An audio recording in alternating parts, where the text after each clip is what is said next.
Now, if you've ever fancied doing a bit of space exploration, your dream may not be totally out of your reach. A British company, Excalibur Almaz, hopes to be able to launch customers into orbit in the next few years, but it all comes with a hefty price tag.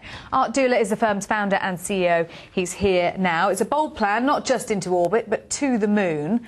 How are you planning to do this and when? Well, we use two spaceships for it, a small one to go from the Earth up to a big spaceship. And that big spaceship is about the size of an apartment, and it goes between the Earth and the Moon. Now, we have the small spaceship in London on Parliament Square, and we've invited the British public to come and see it tomorrow for free.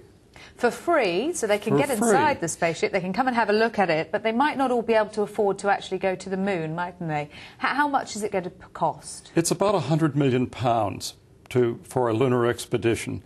And this is a private expedition. It's not tourism. It's like the expeditions to the South Seas years ago that made Britain so rich. We're hoping to do it again. OK, so £100 million. What do you get for that? Well, you'd get trained to operate the spaceship. We'd have to train you on how to fly it, because it's like a private charter.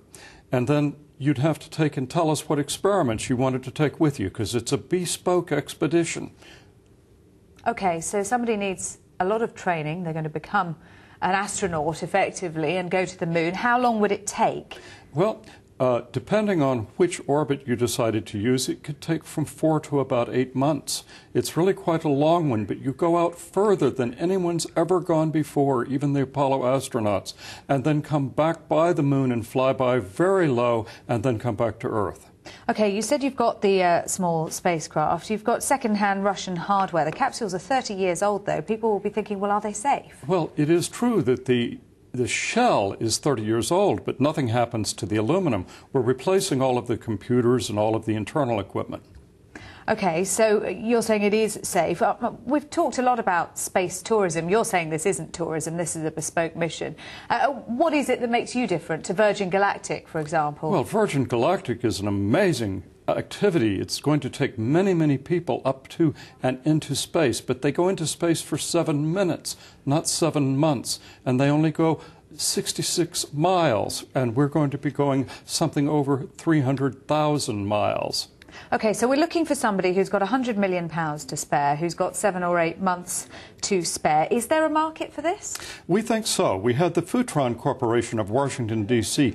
analyze the market for us, and they say there are 29 passengers in the world that we'd be able to get, with the first ones being in a few years.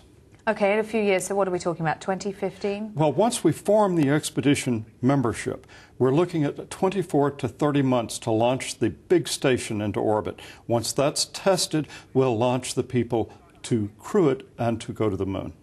OK, so people need to get in touch if they want to go to the Moon for the first time since 1972, sending man to the Moon. But if they haven't got the money, they can come and see the spacecraft anyway in Parliament Square. Anybody, everybody invited to be our guest for free, see the spacecraft on Parliament Square. We're right across from the cathedral. OK, and the £100 million, if people want to think about starting to save up for that now, do they pay that up front when they get back? How does it work? No. What they would pay would be as everything was developed, they'd pay in stages, just like any large expedition.